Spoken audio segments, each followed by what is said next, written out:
Bismillahirrahmanirrahim. Assalamualaikum warahmatullahi wabarakatuh.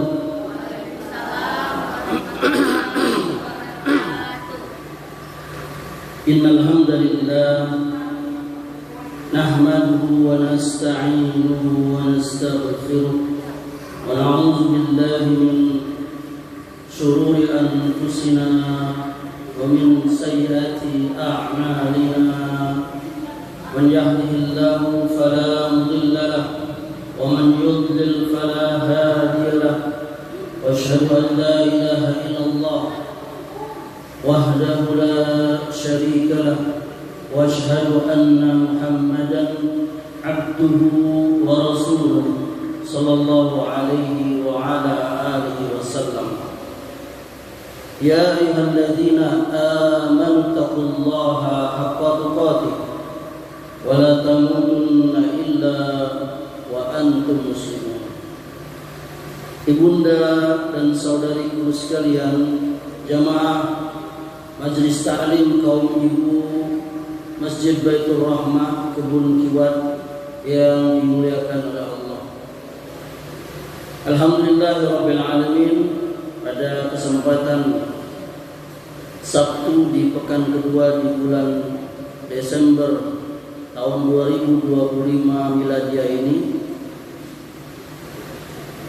di tengah kesibukan ibunda dan saudariku sekalian masih mampu dan mau untuk melangkahkan kaki di majelis yang mulia ini. Semoga Allah Subhanahu wa taala menjadikan apa yang ibunda sekalian ini, yakni amal soleh yang Allah balas dengan surga. Amin ya rabbal alamin. Apa kabarnya ibunda? Pada kesempatan siang kali ini saya diminta untuk menyampaikan ta'lim, yakni meninggalkan maksiat, meraih amal soleh. Catat, meninggalkan maksiat, meraih amal soleh. Catat. Saya selalu menasihati ibu-ibu Majelis Taklim, kalau ngaji itu biasakan mencatat. Benar ini, dari lubuk hati yang paling di setiap kajian ibu. Karena yang paling semangat ngaji itu ibu-ibu. Maka kalau ngaji itu dicatat. Kata ulama, qayyida ilma bil kitab. Catat ilmu itu dengan tulisan. Ilmu itu seperti kuda. Dia kalau gak kita ikat, dia lari. Begitu pula ilmu, dengar ceramah ibunda. 2 jam ustaz ceramah, berapa banyak yang ibunda bisa ingat? Gak banyak. Tapi kalau ibunda catat, itu lama. Nanti di rumah bisa murojaah, bisa ngulang. Nanti bisa, kalau nggak paham bisa ditanya. Tapi kalau nggak dicatat, kelas. Nanti saya tes nih, kalau habis nanti sejam lagi saya selesai, saya tanya yang pas, insya Allah nggak banyak yang ingat. Makanya, wallahi demi Allah saya menasihati ibu, setiap ngaji bawalah buku, bawa pena, dapat pahalanya. Ngaji kuping, jiping itu nggak apa-apa. Tapi kalau ngaji kuping itu kadang masuk kanan, keluar kiri. Iya kalau masuk kanan, keluar kanan. Nah, tapi kalau dicatat, itu top. Itu menunjukkan kesungguhan. Sama kayak kita sekolah dulu, guru itu ada yang guru nggak di sini? Guru itu dia menganggap seorang anak itu, murid itu yang bagus itu, dia yang rajin bawa buku, bawa pena, dia mencatat dan bertanya. Nah begitu pula. Kenapa ilmu dunia kita catat? Kok tadi yang kata ibunda tadi itu, ilmu akhirat harusnya lebih dari itu.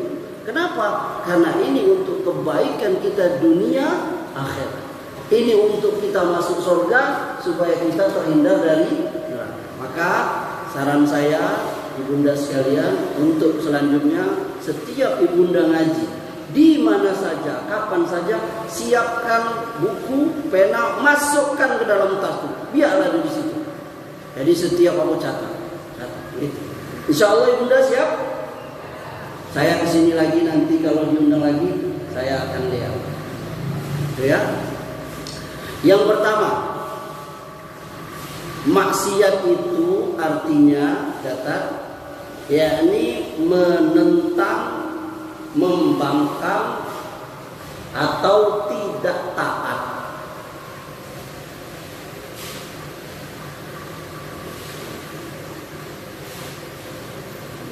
Menentang, membangkang atau tidak taat. Secara syariat, maksiat itu adalah artinya catat, segala bentuk perbuatan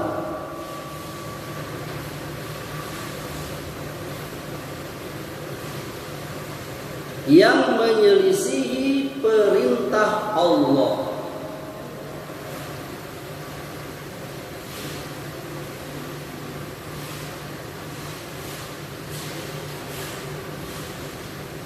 dan Rasulnya,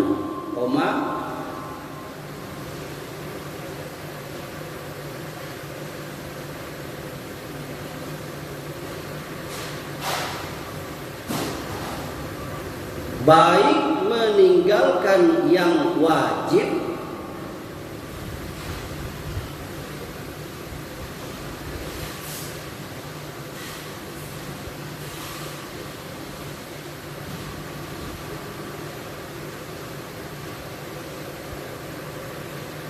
maupun melakukan yang haram.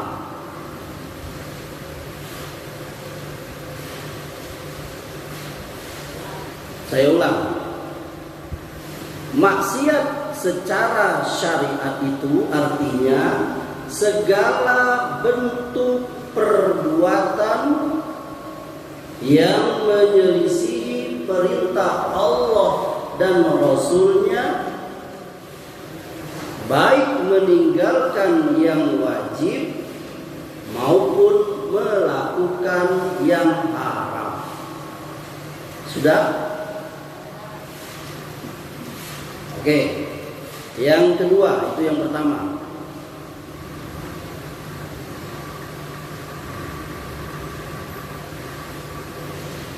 Yakni bahwa manusia itu ibunda memang tabiatnya itu suka maksiat, suka membangkang. Jadi memang manusia itu sifatnya itu sudah diciptakan dia memang seperti itu. Betul gak ibunda? Beda dengan malaikat. Betul? Malaikat itu diciptakan oleh Allah dia untuk taat. Tidak pernah malaikat itu bangkang. Tapi kalau manusia dia ada potensi untuk bangkang. Makanya dikatakan bahwa kalau manusia taat dia lebih mulia dari malaikat. Kenapa? Kalau malaikat itu wajar karena dia tidak do modal untuk bangkang, tidak ada. Hawa nafsu aja tidak ada. Sebaliknya, kalau manusia membangkang, tidak taat, dia lebih rendah daripada hewan, binatang. Kenapa? Karena hewan tidak diberi akal, dia cuma diberi hawa. Beda dengan malaikat. Malaikat diberi akal, tidak diberi nafsu. Nah, kita ada akal, ada hawa nafsu. Paham sampai sini? Nah, catat. Jadi yang kedua, ayat Quran yang menyatakan bahwa manusia makhluk yang mudah bermaksiat. Ayat Quran yang menyatakan bahwa manusia makhluk yang mudah bermaksiat. Yang bawa Al-Quran terjemah. Coba lihat, buka surah Yusuf ayat 53. Surah Yusuf itu surah 12. Biasakan juga ibunda kalau ngaji bawa Quran terjemah. Benar, kalau enggak lihat HP-nya. Ayat 53 Yusuf surah 12 ke-12 ayat 53. Coba ada yang baca. Baca terjemahnya coba.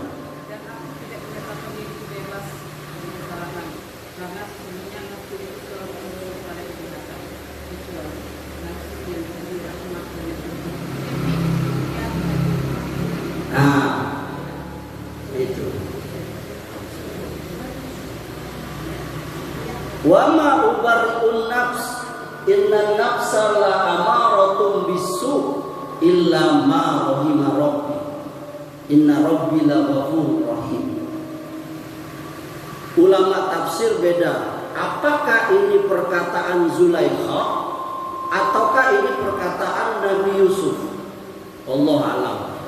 Kalau Ibnu Katsir berpendapat ini perkataan Zulaikha yang dia menggoda Nabi Yusuf itu.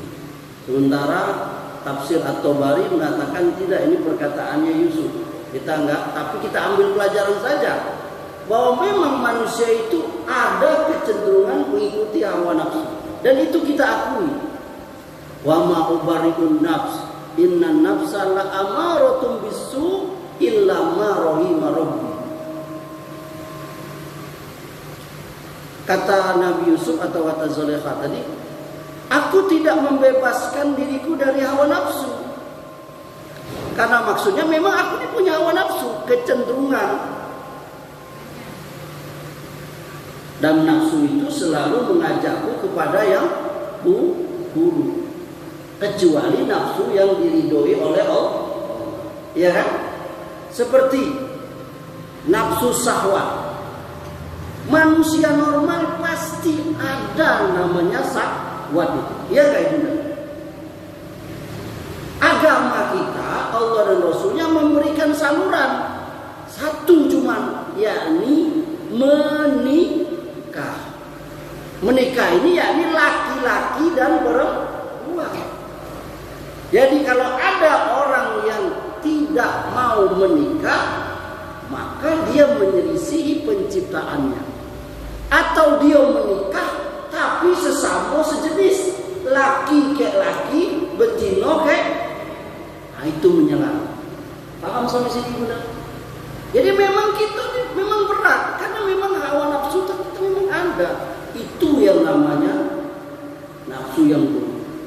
Lalu ada lagi namanya nafsu, itu nafsu yang terendah. Ada nafsu yang pertengahan, namanya nafsu lawwamah. Ibunda buka surah Al-Qiyamah ayat 2. Mana ininya, mic-nya kasih yang baca. Siapa yang baca kasih mic, biar kelihatan benar-benar. Al-Qiyamah itu surah ke-75 ayat 2. Kasih mic-nya, kan ada mic-nya. Baca, kalau yang ketemu baca. Al-Qiyamah surah ke-75 ayat 2. Yang ketemu baca.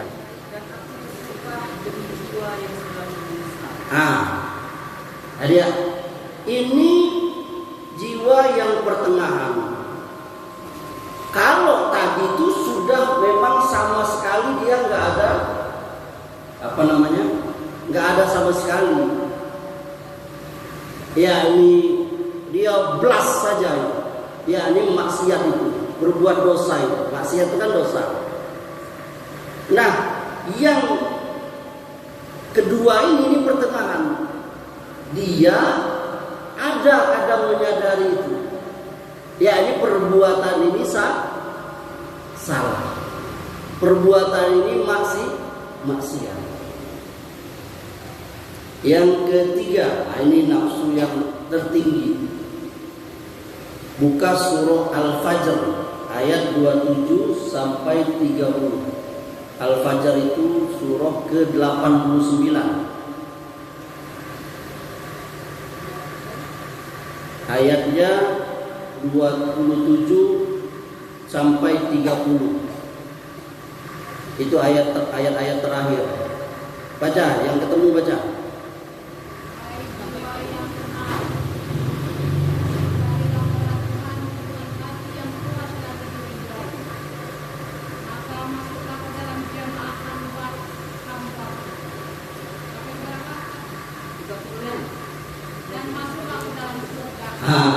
Ya ayyatuhan nafsul mutmainnah irji'i ila rabbiki radiyatan mardiyah fadkhuli fi ibadi wadkhuli jannah. Kata Allah, hai jiwa yang tenang, masuklah kamu ke dalam rahmat Tuhanmu dan masuklah kamu ke dalam surga. Jadi ada namanya nafsu, ya ini yang namanya nafsu mutmain. Nah, ada yang namanya ibu mutmainah di sini. Nah itu orang tuanya memberi nafsu nama mutmain itu. Ini maksudnya tenang dia. Ya ini dia mampu mengontrol jiwanya itu. Ibunda, musuh kita itu ada dua hakikatnya. Yang pertama musuh dari luar, faktor eksternal kalau istilah orang sekarang. Yakni musuh dari setan dan sejenisnya. Minal jinnati wan nas. Buka ibunda surah Al-Baqarah ayat 208. Baca. Al-Baqarah itu surah kedua ayat 208. 208.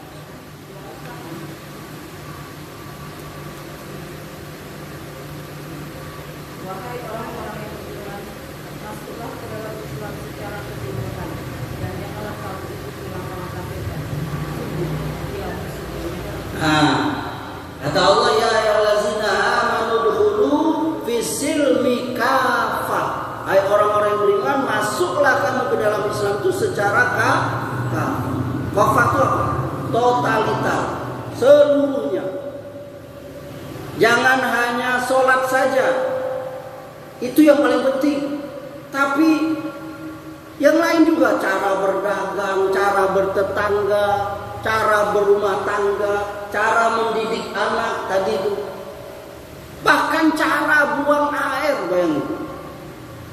Diajar nggak dalam Islam? Ibunda, kita di dalam agama kita diajar nggak cara buang air? Diajar ibunda, nggak ada di agama lain tuh. Sampai orang Yahudi bilang ke Nabi, Nabi kau tuh ngajari segala sesuatu sampai cara buang air diajar. Benar kata sahabat. Ajar benar. Memang Nabi kami mengajar, lihat Nabi ngajarin buang air. Kalau masuk WC itu sunnahnya kaki kiri. Kalau keluarnya kaki, masuknya berdoa. Apa? Allahumma inni a'udzubika minal khubusi. Keluarnya apa? Apa? Ghufronaka Allahumma tahhir qalbi minan nifaq wa hasin farji minal nifaq. Ya Allah, ampuni aku, bersihkanlah hatiku dari sifat munafik dan bersihkanlah yakni kubul dan duburku dari penyakit. Itu doa dia. Dalam syariatnya, lihat ajaran agama kita, wajib membersihkan BAB, BAK itu dengan air. Betul? Wajib hukumnya, nggak boleh, nggak dibersucikan. Kalau tidak ada air, pakai yang lain, pakai batu misalnya, minimal 3. Lihat bisa. Itu orang Yahudi aja tahu. Sampai kata Nabi lewat. Ibunda, Nabi lewat satu kuburan dua. Lalu Nabi ambil pelepah korma muda, yang masih segar, tancap. Lalu kenapa? Nah, sahabat nanya, ngapa Nabi lakukan itu, Ibu? Kata Nabi, sesungguhnya dua orang penghuni kubur ini sedang disiksa. Yang pertama karena namimah, ngomongin orang, yang kedua karena tidak istinja buang air. Lihat nih, salah satu sebab siksa kubur, kita Ahlus Sunnah wal Jamaah beriman yang namanya adanya azab kubur. Sebabnya itu adalah tidak cebok ketika buang air. Makanya kita ngajarin anak kita kan, dari kecil suruh buang air ke WC. Kalau buang air dalam Islam tuh menjauh dari orang, jangan dilihat oleh orang. Zaman kita lah canggih. Kalau dulu orang pergi ke kebun, gali lubang, tutup. Gak boleh sembarangan beol di kolam orang, gak boleh. Nabi melarang itu, nanti dibuat mandi, gak boleh. Sekarang kita bikin WC tertutup, bahkan sudah sampai di kamar ada orang punya WC-nya. Nikmat dari Allah. Supaya apa? Supaya istinjanya sempurna. Saking ininya ibunda, hebatnya Islam itu ibunda. Ibunda tahu nggak? Ini katanya banyak guru sih. Suatu ketika saya baca di sebuah buku tentang orang dapat hidayah. Ada beberapa mahasiswa-mahasiswi yang melakukan magang lah, numpang kerja di salah satu universitas di Eropa, di Inggris kalau nggak salah. Dia magang lah, mahasiswa-mahasiswi sih. Dan ada petugas di situ yang tugas dia itu mencuci pakaian mahasiswa-mahasiswi. Lalu dia tertarik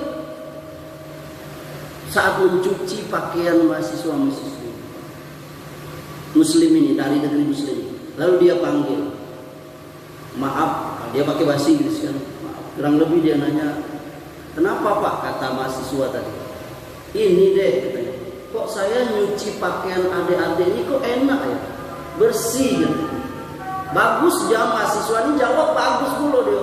Kata mahasiswa tadi, begitu Pak, kalau di dalam ajaran agama kami Islam wajib yang namanya cebok pakai air itu. Oh gitu ya, iya. Beda ya dengan yang, kenapa? Beda dengan yang mahasiswa yang lain tuh yang Muslim. Kotor sekali gitu. Coba lihat, benar kan Bu?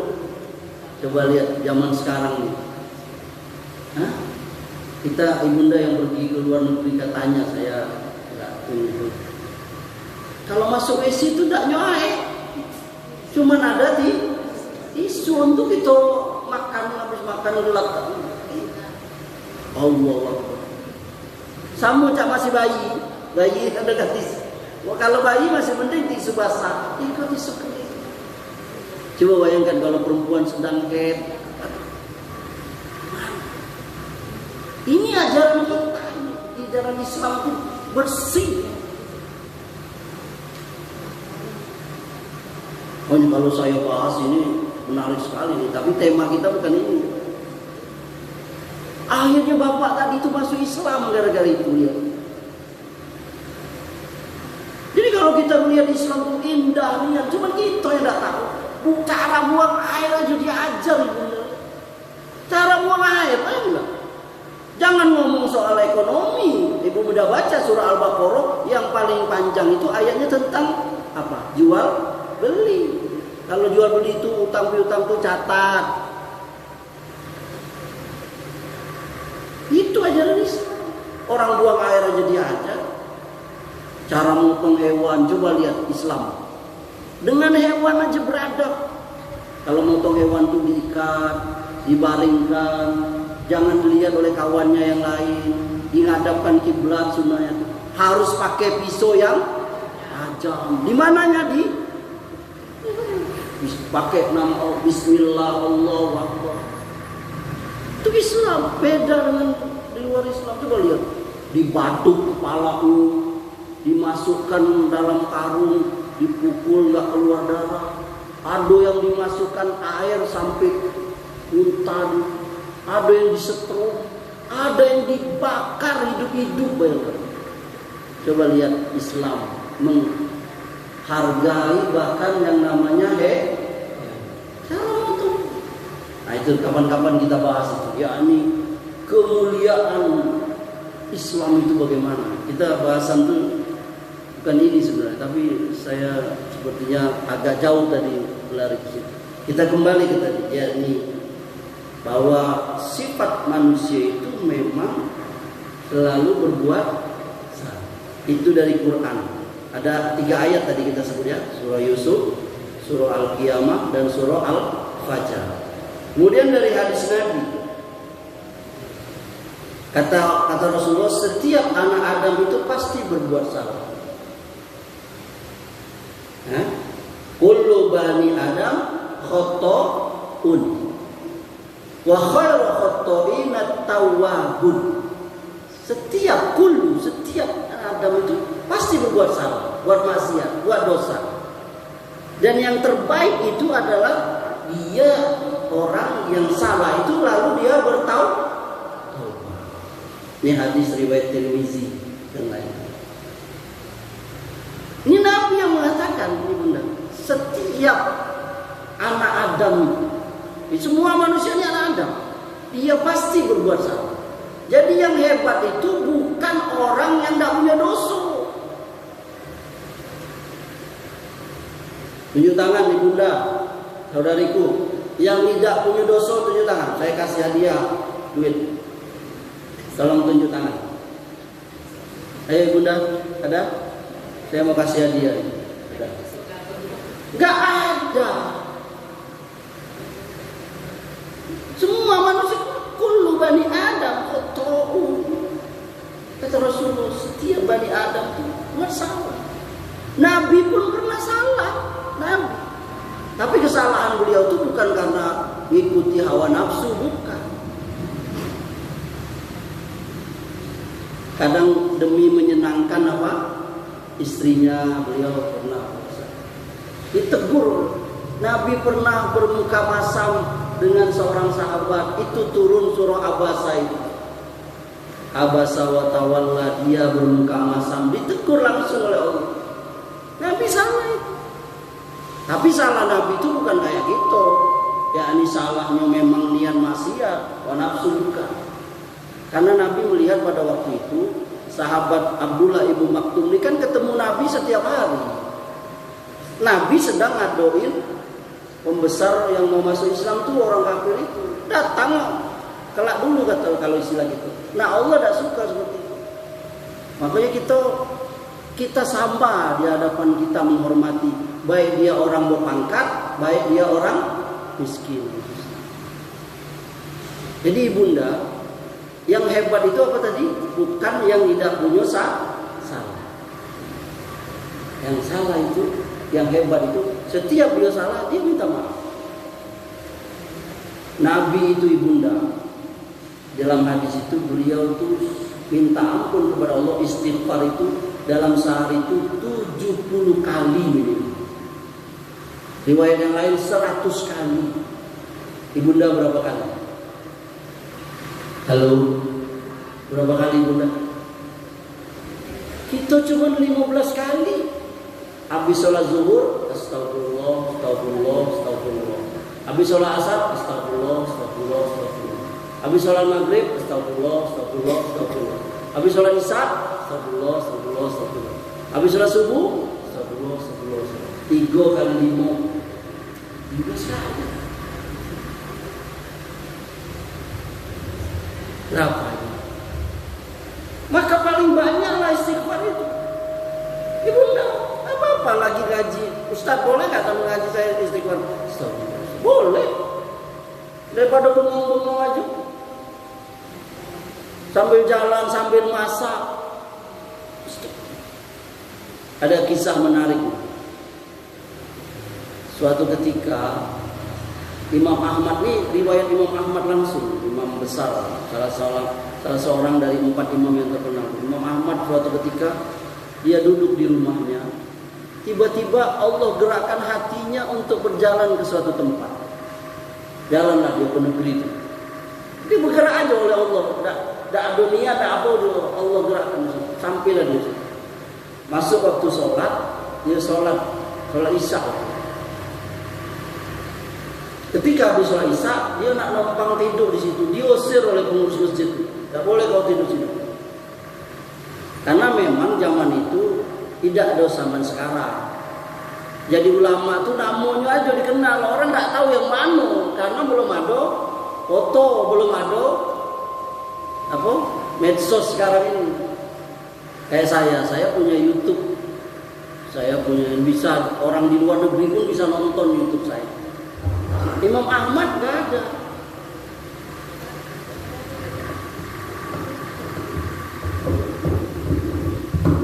Jalan dari Imam Ahmad tadi, jalan. Bunda Imam Ahmad jalan, dia diusir dari masjid tadi, ngapain dia? Pergi ke rumah orang. Oleh orang itu diusir lagi, tak boleh tidur sini. Sedih dia lagi. Akhirnya dia jalan lagi. Di rumah yang kedua ini dia diizinkan untuk nginap.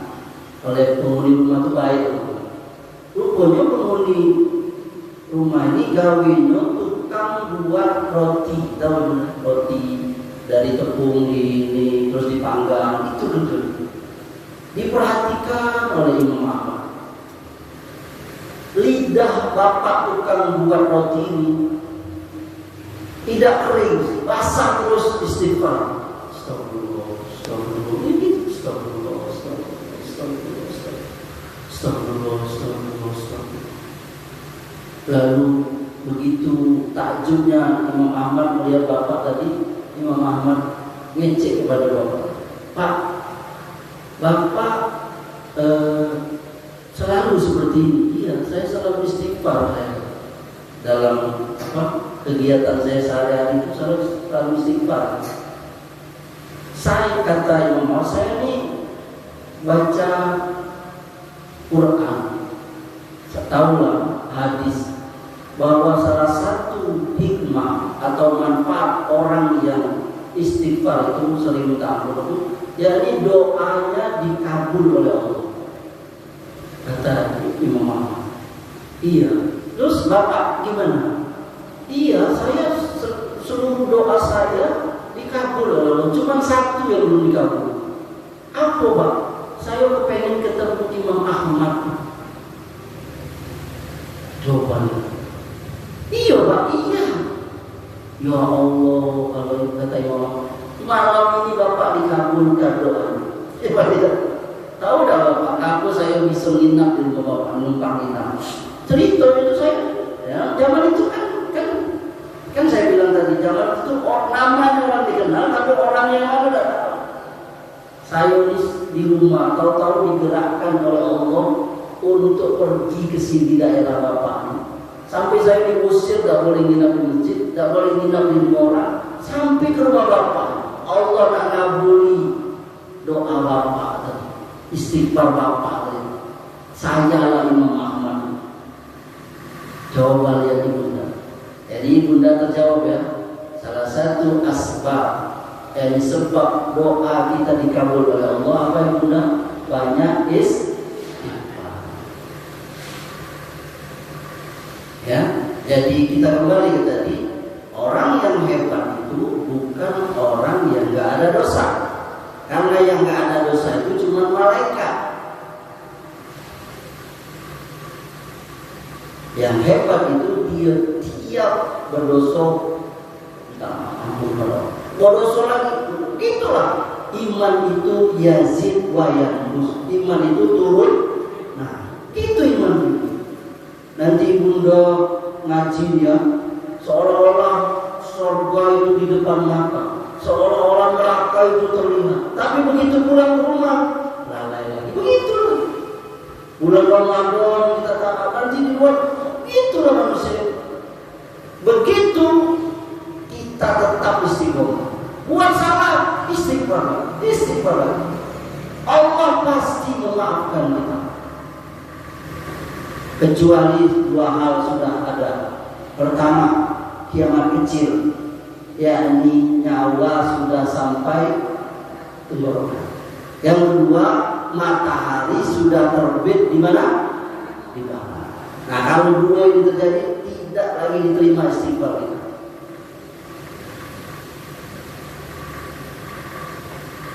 Yang ketiga, tadi yang kedua ya, yang ketiga, maksiat mendatangkan mudarat. Maksiat itu mendatangkan mudarat. Apa mudarat ibunda? Mudarat itu yakni kerugian atau dampak buruk. Itu namanya mudarat. Ada di dalam Al-Quran dampak-dampak buruk dari orang berbuat maksiat itu, dosa itu diceritakan oleh Allah. Maksiatlah yang membuat nenek kita itu, kakek kita itu terusir dari surga. Siapa? Adam dan Hawa. Kenapa? Dia maksiat sama Allah. Ya, ini dilarang oleh Allah, jangan makan buah ini, dimakannya terusir dari surga. Itu dampak buruk. Maksiat juga yang membuat iblis juga diusir dari surga. Bahkan jadi makhluk terkutuk. Bahkan nanti masuk ke neraka, kekal di neraka. Kenapa? Karena tidak taat perintah Allah, sujud, disuruh sujud kepada siapa? Maksiat juga yang menyebabkan kaum Nabi Nuh tenggelam. Itu saudara kita di Aceh, semoga Allah mengampuni, dan insya Allah mereka Allah jadikan syahid yang meninggal, karena ada sabda Nabi, siapa yang mati tenggelam, mati tertimpa benda keras, dia mati syahid, dapat pahala syahid. Nah itu Allah menenggelamkan kaum Nabi Nuh, termasuk anaknya sendiri kan. Dalam satu riwayat 8 bulan lamanya banjir. Riwayat yang lain 1 tahun banjir. Riwayat yang lain 4 tahun banjir. Ulama berbeda, apakah banjirnya itu daerah Nabi Nuh saja atau seluruh dunia? Pendapat yang saya ikuti itu seluruh dunia ini banjir, sampai musnah manusia kecuali yang naik kapal. Gunung aja tergelap, bayangkan. Gunung itu nggak tahu gunung. Kalau di Indonesia ini gunung apa yang paling tinggi? 4.000 meter, 4 kilo tergelap, bayangkan tingginya air. Itu nengok orang banjir yang sampai atap rumah aja udah kita besar. Nama Nabi Nuh gunung tenggelam. Ya, Nabi Nuh nyuruh anaknya Kanan, ayo naiklah ke kapal ini. Kata Kanan, enggak, aku akan berenang ke atas bukit gunung. Nanti gunung itu tenggelam juga, akhirnya tenggelam. Kaum Ad, kaum Nabi Hud, kaum Samud, kaum Nabi Soleh juga ditenggelamkan oleh Allah. Kaum Nabi Shu'aib, Fir'aun, dan bala tentaranya yang tidak taat ikut dakwanya Nabi Musa. Nah, itu contoh banyak sekali. Qarun,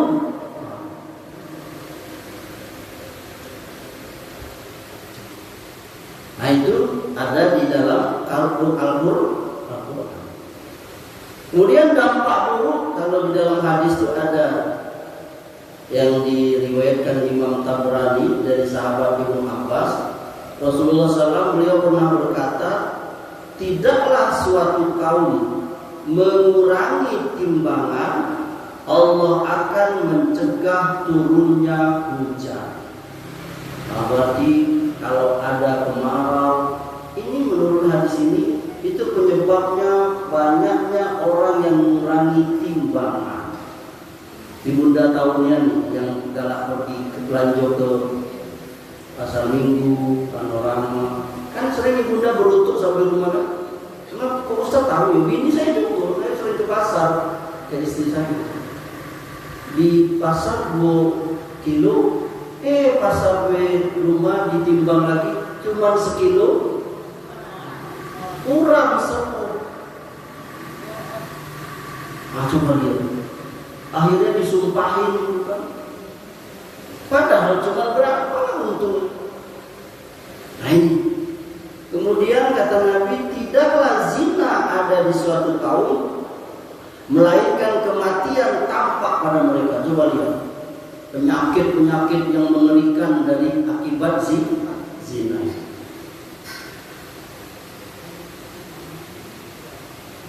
Tidaklah riba ada di suatu kaum, Allah akan jadikan mereka dikuasai kegilaan.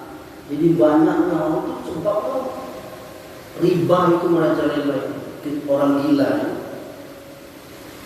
Tidaklah pembunuhan terjadi, Allah jadikan musuh menguasai. Jadi banyaknya pembunuhan, orang dibunuh, itu kita akan mudah dikuasai oleh musuh. Tidaklah perbuatan kaum Lut homoseksual ada, maka akan tampak ya pada mereka tanah longsor. Jadi penyebab tanah longsor itu akibat dari perbuatan kaum Nabi Lut, yakni Sodom. Kata Nabi juga, apabila tidak ada lagi yang amar ma'ruf nahi munkar, tidak ada lagi yang nasihatin, ngasih tahu, maka amal tidak terangkat dan doa tidak didengar oleh Allah. Jadi salah satu sebab doa tidak dikabul juga di antara kita tidak lagi nasihat menasihat. Saya dengar di bunda tadi, yakni mengeluhkan, yakni anak-anak yang berisik di masjid. Ini boleh jadi sebab kita. Tidak boleh kita membiarkan sekecil apapun kemungkaran itu. Harus kita cegah, tapi dengan cara yang baik. Kata Nabi, man ra'a minkum munkaran falyughayyirhu biyadihi. Kalau kamu melihat kemungkaran, kamu cegah dengan tangan kamu. Tidak boleh dibiarkan. Kalau kamu tidak sanggup, kamu cukup dengan omong. Kalau tidak sanggup cukup tidak setuju dalam hati. Tapi tidak boleh dibiarkan. Lihat, Nabi mengatakan, perintahkan anakmu sholat usia 7 tahun dan pukul dia kalau dia tidak sholat usia. Lihat, Nabi pukul, benar-benar pukul, tapi pukul yang tidak membahayakan, pukul yang mendidik. Pukul betisnya pakai lidi, semacam lah, atau dijewel. Pokoknya ini benar dipukul, Ustaz. Iya, benar-benar dipukul. Tapi bukan seperti kita mukul ular yang di kebun itu, yang ular berbahaya, bukan sampai mati, yang kecelakaan, nggak boleh, haram. Tapi tetap bisa juga ditambah dengan ancaman yang kita, kalau kau tidak sholat, mama tidak kasih apa misalnya.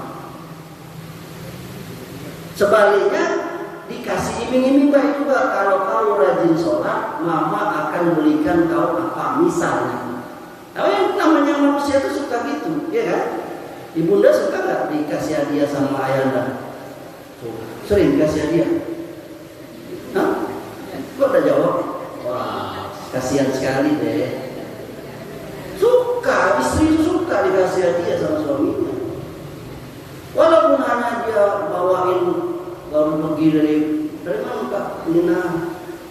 Apa? Oh, mie ayam bogel. Walaupun sekedar mie ayam bogel, tidak perlu nak minta cincin segedang kunyit, bilang. Kalau iyo aduh adek, ya benar. Tapi tabiat manusia itu suka diberi hadiah. Dan Nabi mengatakan, saling memberi hadiahlah kamu, maka kamu akan saling mencintai.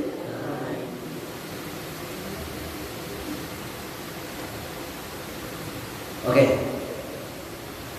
Maksiat mendatangkan mudarat, keburukan. Itu yang ketiga. Yang keempat, pintu-pintu maksiat. Nah, ini kita tahu apa maksiat itu masuk dari mana, sehingga kita bisa waspada. Catat. Pintu maksiat yang A, pandangan. Mata ini bisa bermaksiat. Dari mata turun ke, coba Makanya kata para ulama, orang yang tunanetra itu dia dijaga oleh Allah. Karena apa? Keburukan tidak masuk ke dia.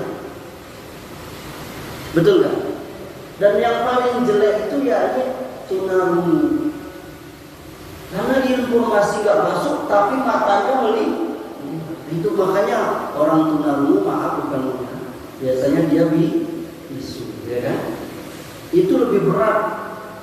Kalau tunanetra itu matanya nggak lihat, jadi keburukan itu dia tidak tahu. Betul? Sulit dia, karena mau berbuat sesuatu kan harus melihat. Mau melihat yang haram, mau maling kan harus bisa melihat. Kalau butuh macam-macam maling itu.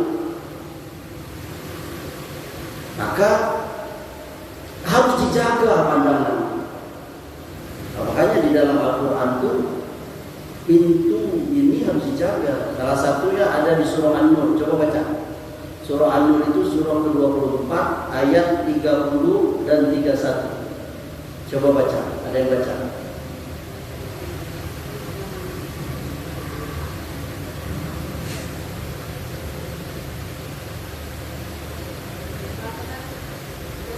Ya.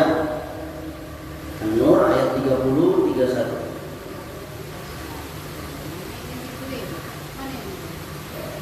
Kita baca. Katakanlah kepada orang laki-laki yang beriman, hendaklah mereka menahan pandangannya dan memelihara kemaluannya. Yang demikian itu adalah lebih suci bagi mereka. Sesungguhnya Allah Maha mengetahui apa yang mereka perbuat. 31. Katakanlah kepada wanita yang beriman, hendaklah mereka menahan pandangannya dan memelihara kemaluannya, dan janganlah mereka menampakkan perhiasannya kecuali yang biasa nampak daripadanya, dan hendaklah mereka menutupkan kain tudung di dadanya, dan janganlah menampakkan perhiasannya kecuali kepada suami mereka atau ayah mereka atau ayah suami mereka atau putra-putra mereka atau putra suami mereka atau saudara-saudara laki-laki mereka atau putra saudara laki-laki mereka atau putra-putra saudara perempuan mereka atau wanita-wanita Islam atau budak-budak yang mereka miliki atau pelayan laki-laki yang tidak mempunyai keinginan terhadap wanita atau anak-anak yang belum mengerti tentang aurat wanita, dan janganlah mereka meluputkan kakinya agar diketahui perhiasan yang mereka sembunyikan. Dan bertobatlah kamu sekalian kepada Allah, hai orang-orang yang beriman, supaya kamu beruntung. Nah, di dua ayat ini Bunda, surah An-Nur ayat 30, Allah memerintahkan laki-laki dan perempuan menundukkan pandangan.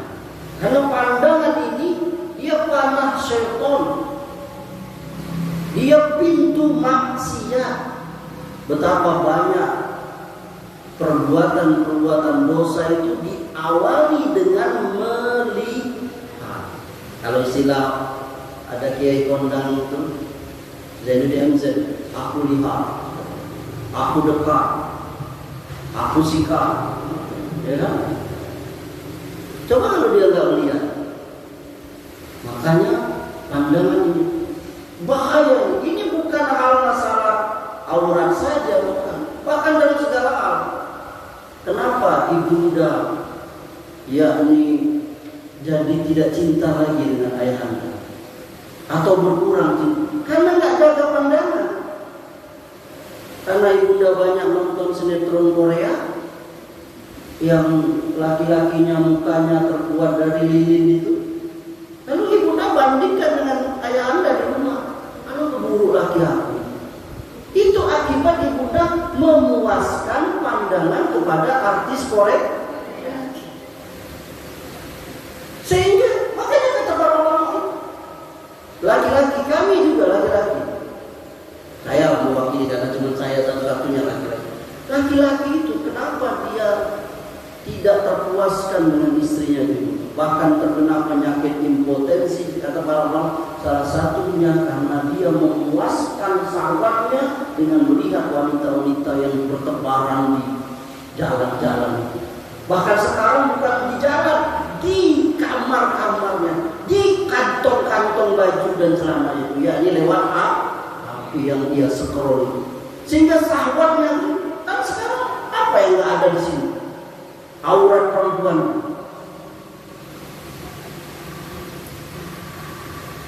Sehingga itu jadi lemah laki-laki karena memuaskan pandangannya itu kepada yang haram itu, maka lakulah itu apa obat-obat kuat apa itu sebabnya Allah timpakan itu. Makanya kata para ulama, ada cerita kisah menarik seorang ulama yang usia 60-70, tapi dia masih bisa mendekati istrinya.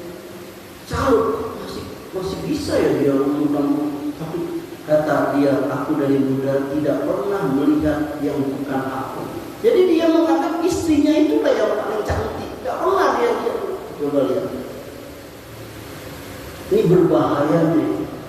Sebaliknya ibunda, kalau orang yang nggak menjaga pandangan itu berbahaya. Ada seorang wanita yang mungkin dalam pandangan orang jeleknya, gimana wanita yang jelek? Jelek hitam, sebutlah 10 kriteria jelek itu ada pada dia. Suatu ketika dia ditaruh dalam suatu tempat bersama laki-laki. Tidak ada, cuma dia berdua. Lama-lama pasti laki-laki itu akan menganggap perempuan tadi itu cantik. Yakin.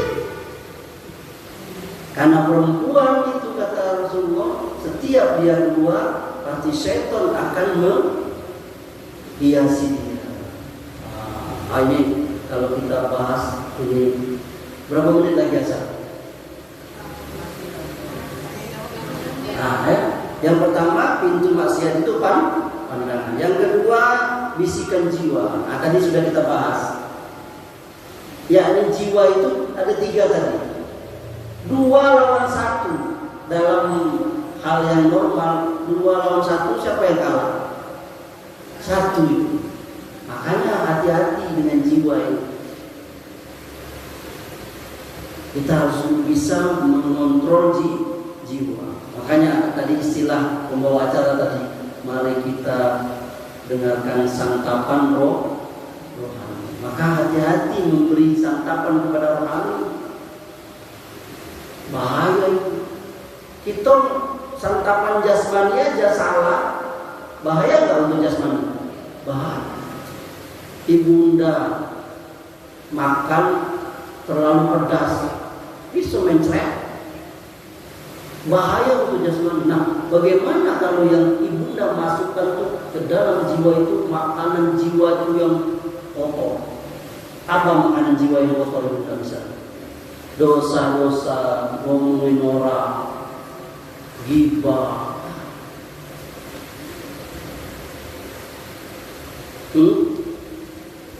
Betul? Itu santapan itu. Makanya coba dijauhi itu ya. Jangan sampai kita seperti itu. Contohnya yakni ghibah itu santapan jiwa yang busuk sekali. Sampai Allah memberikan perumpamaan yang bagus sekali.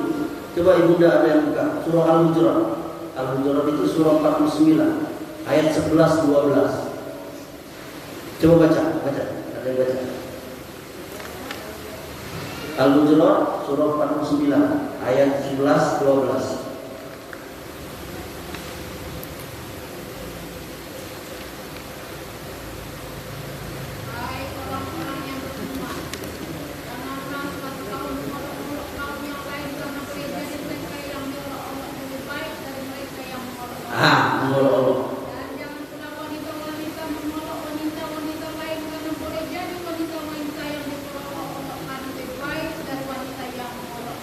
Iya. Dan janganlah kamu mencela dirimu sendiri, dan janganlah kamu panggil dengan gelar-gelar yang buruk. Nah, seluruh panggilan ialah panggilan yang buruk. Sesudah iman dan barang siapa yang tidak bertobat, maka mereka itulah orang-orang yang lalu. Terus ayat selanjutnya. Hai orang-orang yang beriman, jauhilah kebanyakan dari prasangka. Sesungguhnya sebagian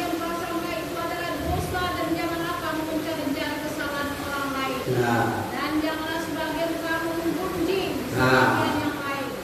Sukakah salah seorang di antara kamu makan daging saudaranya yang sudah mati? Maka tentulah kamu merasa jijik kepadanya dan bertakwalah kepada Allah. Sesungguhnya Allah Maha penerima tobat lagi Maha Penyayang. Jangan jadikan ghibah, namimah itu jadi santapan ibunda saya.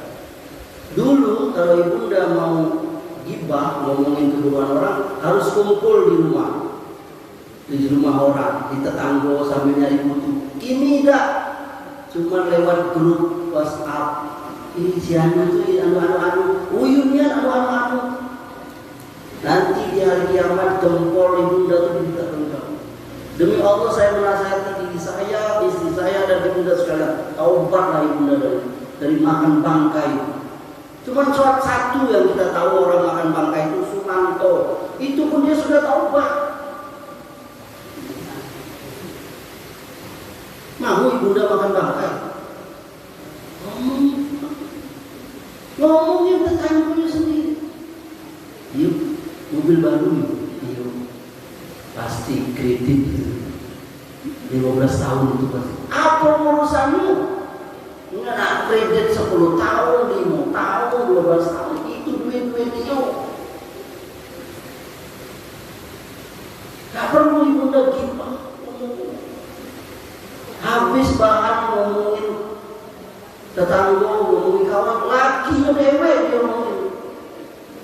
Kawannya tidak nanya dewe. Laki kawan sama kalau sama kamu. Udah kamu ya lupa tuh. Dia ngomongnya, laki yang butuh payah dia, laki dewe. Taubatlah ibunda Baitur Rahman. Laki dewe dia. Pada laki yang ngasih nafkah dia. Lah itu 20 tahun, 20 tahun yang tidur, yang dimasakkan. Wanita yang hebat itu, yang masuk surga itu, dia mampu menutupi keburukan di rumah tangga. Lihat kata Allah, Hunna libasul lakum wa antum libasul lahunna. Kamu adalah pakaian bagi mereka dan mereka adalah pakaian bagi. Apa fungsi pakaian? Salah satunya menutup aurat. Kenapa ibunda?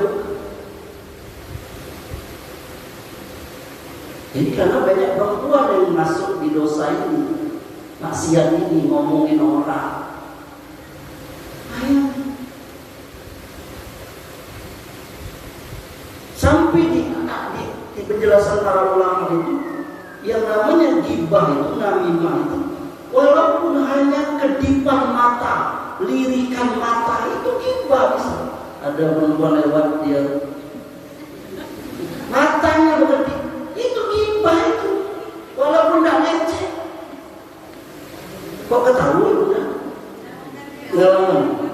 Walaupun korban lah bunda, istighfar lah. Walaupun mata, walaupun jari, jarinya tidak leceh, tidak bunda. Apa lagi mengecek? Itu kan banyak beredar di Instagram, di Reels kan, yang ibu-ibu. Jangan ibunda pergi ngaji, malah makan bangkai. Sampai pada puncaknya, ustaznya juga digibahin. Ustaz Amri, itu amal-amal yang ustaznya juga. Dan sebaliknya ibunda,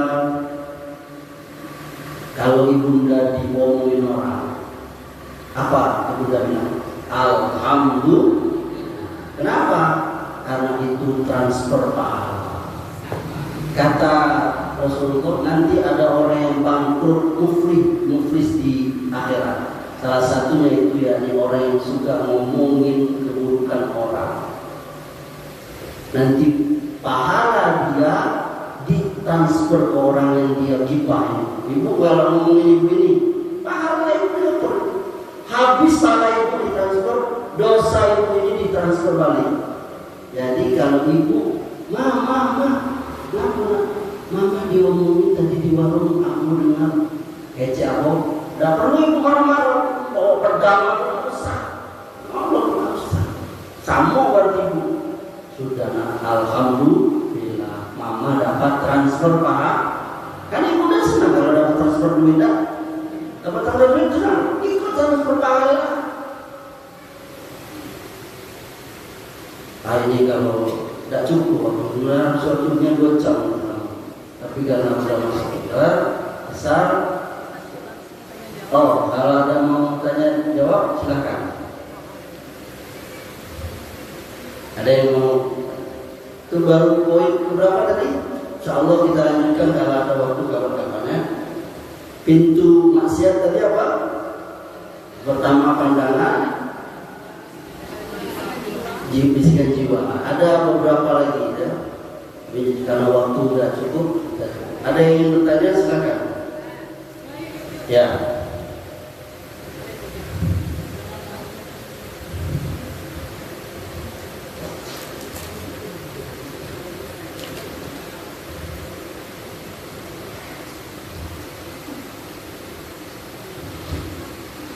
Gini Ustaz, kan kebanyakan kita kalau ibu-ibu di rumah itu kan suka nonton sinetron atau bapak-bapak juga yang bukan ibu aja. Ya. Kan sinetron itu banyak sekali wanita-wanita yang tidak menutup aurat. Ya. Nah, apakah itu berdosa Ustaz? Itu satu. Yang kedua, kita kan di rumah itu suka tempel-tempel foto terus lah. Mungkin di halaman ada patung-patung binatang terpercaya di halaman. Nah, itu bagaimana menurut Islam Ustaz?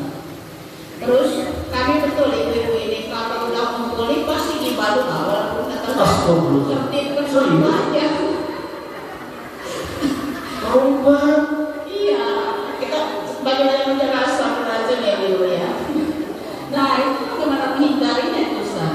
Ya. Itu saja, terima kasih. Assalamualaikum warahmatullahi wabarakatuh. Pertama tadi apa? Banyaknya pertanyaan. Tapi lupa mulai.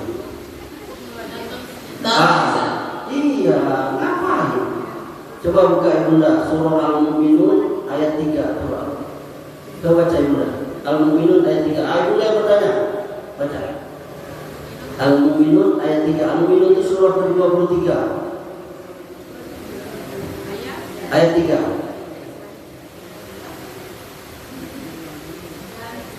Ayat dari ayat 1 lah.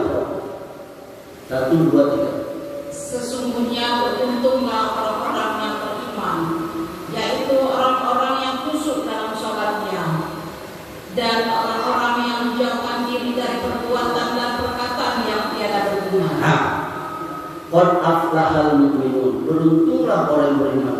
Allazina hum fi sholatihim khashi'un, yakni orang yang khusyuk dalam sholat. Wallazina hum 'anil lahwi mu'ridun, dan orang yang meninggalkan perkataan, perbuatan yang tidak berguna, yang sia-sia. Sia-sia itu gak ada manfaat. Yang gak ada manfaat aja kita jangan dilakukan.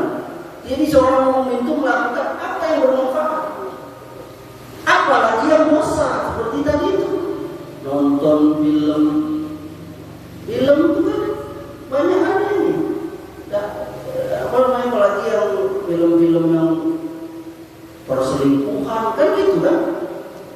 Film-film yang ibu tonton film Korea itu kebanyakan itulah cinta, hubungan lanang dino, itulah yang laris, ya kan? Apalagi yang konten-konten yang cetornya tadi itu gibah, aku konten-konten ngomongin ke apa tadi itu ngomongin apa gosip, ya kan? Ibunda tahu dah. Ya makanya sebenarnya ibunda tuh udah tahu lah, cuman karena terpengaruh kayak awal. Coba berdoa sama Allah, ya Allah lindungilah saya dari semua maksiat. Dan harus ada, kita tuh kalau berkawan harus kalau kita ada sudah mulai apa berdosa gibah, kita saling ingatin itu, dan jangan marah. Sudah. Jangan ibunda kawan hidupin api, ibunda siram pakai darah. Wih, kau tahu nggak si Agnes Monik? Apa urusan kau kayak Agnes? Ayo ibunda, bisa bener. Tetangga sebelah, kawan yang sekajian, Ibunda siram api tadi dengan bensin meledak. Harusnya api tadi ibunda siram pakai pakai sarung kimia. Ingat kata usaha kami tadi. Udah, itu ingat ibunda ya. Jadi kalau mau, yang ibunda bilang tadi itu kami kalau ketemu ibu mulai berjanji, kita mulai saat ini siapa yang mulai itu yang lain harus menegur. Dan jangan berlaku, jangan takut. Kita yang ditegur jangan marah dulu. Kalau mulai, jadilah. Sudah, paham? Yang kedua tadi apa? Foto-foto, ya patung-patung itu tidak boleh dalam Islam. Patung yang bernyawa nanti Allah suruh orang yang buatnya itu untuk hidupkan. Dan kata Nabi, salah satu sebab malaikat rahmat tidak masuk ke rumah kita itu ada anjing dan patung atau lukisan makhluk bernyawa. Nantilah ada bab khusus tentang itu. Yang ketiga tadi, itu tadi ghibah tadi itu sebenarnya tadi. Kita harus saling bekerja sama. Kayak laki di rumahnya begitu.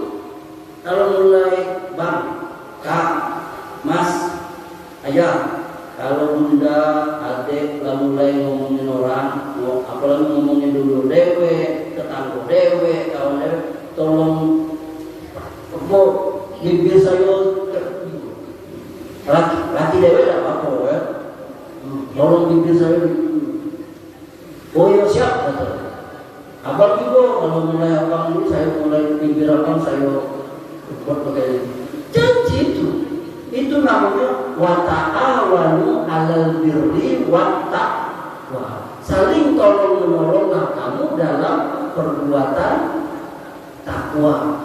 Wa ta'awanu 'alal ismi wal 'udwan. Jangan tolong menolong dalam maksiat dan dosa. Itu kalau ibunda tadi tuh kawan jumur.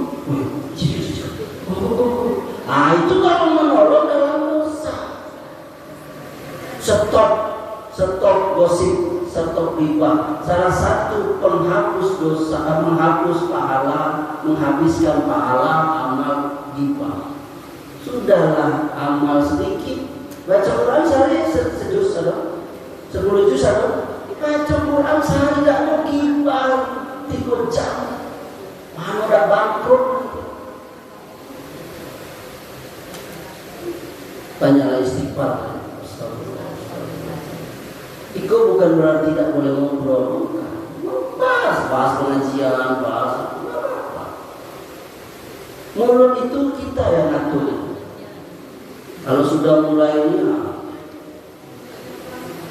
jangan baik bunda doa sama Allah, ya Allah, setiap saya mau gibah, bikin doa bibir saya, aku yang lalu, termasuk saya itu. Kalau doa, kata para ulama, andai kata dosa itu dia berbekas, sudah gitu. Lah ada tentu lagi itu. Misalnya setiap ngomongin orang bibir kita bengkak, bibir saya lah saya kuat. Dan ngomongin orang, makanya sudah kita stop, mulai berjanji. Kan taubat itu menyesali dan berjanji tidak mengulangi, lalu beramal soleh. Dulu banyak ngomongin orang, sekarang banyak baca Quran, banyak zikir, banyak istighfar. Insya Allah. Lalu jangan lupa berdoa, minta bantu, ya Allah. Kebek bibir saya jangan lagi ngecek orang. Kalau saya ngecek orang, muncul orang satu, yang 3 kesan. Sombong. Satu orang 3 begitu. Itu ingat. Ada lagi? Cukup? Ayo. Belum sama. Tidak apa-apa. Masih lama waktu.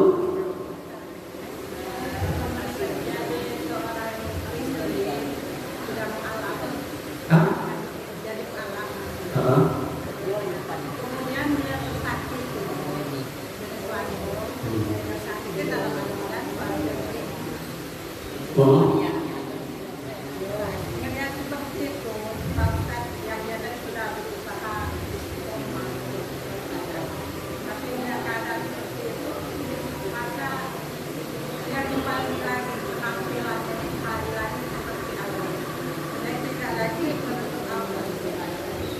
Maksud saya gini Pak, bagaimana ambil dari seorang suami dengan yang tadinya istri kan muslimah, setelah tersakiti dan yang selingkuh suami tadi, jadi istri tadi. Iya, suami itu berdosa, iya. Apalagi dia zina, misalnya kan. Apalagi na'udzubillah misalnya sampai zina besar, dia benar-benar hubungan kelamin, itu mengerikan sekali. Laki-laki itu pemimpin. Ini sebenarnya ceramahnya harus kepada bapak, bukan ibu-ibu. Ar-rijalu qawwamuna 'alan nisa. Laki-laki itu pemimpin bagi orang. Setiap pemimpin akan diminta tanggung jawab. Ku anfusakum wa ahlikum. Nah, jaga dirimu, keluargamu dari api neraka. Jadi wajib itu seorang suami, ayah, mimpin rumah tangganya, memberi contoh, teladan, berbuat baik. Itu harus. Lalu terjadilah tadi yang terjadi. Maka nasihat saya kepada laki-laki tadi, bertaubatlah kepada Allah. Dan kepada istri yang dizolimi tadi itu, nasihat saya, ya udah, kita kalau suami kita berbuat seperti itu, ya itu hak Anda. Anda mau pisah boleh. Orang dia zina, boleh, nggak apa-apa. Tapi kalau Anda menerima taubat dia, misalnya, ya itu dapat pahala juga. Mungkin pertimbangan apa, anak dan sebagainya. Dan jangan dijadikan kesalahan orang suami misalnya, lalu kita bermaksiat kepada Allah. Jangan. Gara-gara suami kita yang tidak ini dengan kita, misalnya berbuat apa serong tadi, lalu kita buka jilbab kita, malah apa hubungannya? Malah harusnya kita semakin dekat sama Allah, harusnya makin taat. Oh ini diuji, karena kita tuh akan diuji, Ibunda. Ya itu tadi. Nah semoga ini karena yang bertanya bukan orangnya. Kalau yang bagus itu bertanya orangnya langsung. Enak dia kita masuki nasihatkan. Maka nasihat saya kepada sang mu'alaf tadi, maka sudahlah. Kalau memang suami Anda seperti itu, seharusnya tidak jadi sebab Anda malah bermaksiat kepada Allah. Harusnya dapat ujian itu kita makin dekat kepada Allah, bukan malah bermaksiat. Suaminya dia yang berdosa. Ibunda, kalau ibunda berbuat dosa, suami bisa jadi berdosa juga. Kalau dia tidak menasihati. Tapi kalau suami berbuat dosa, istri salah.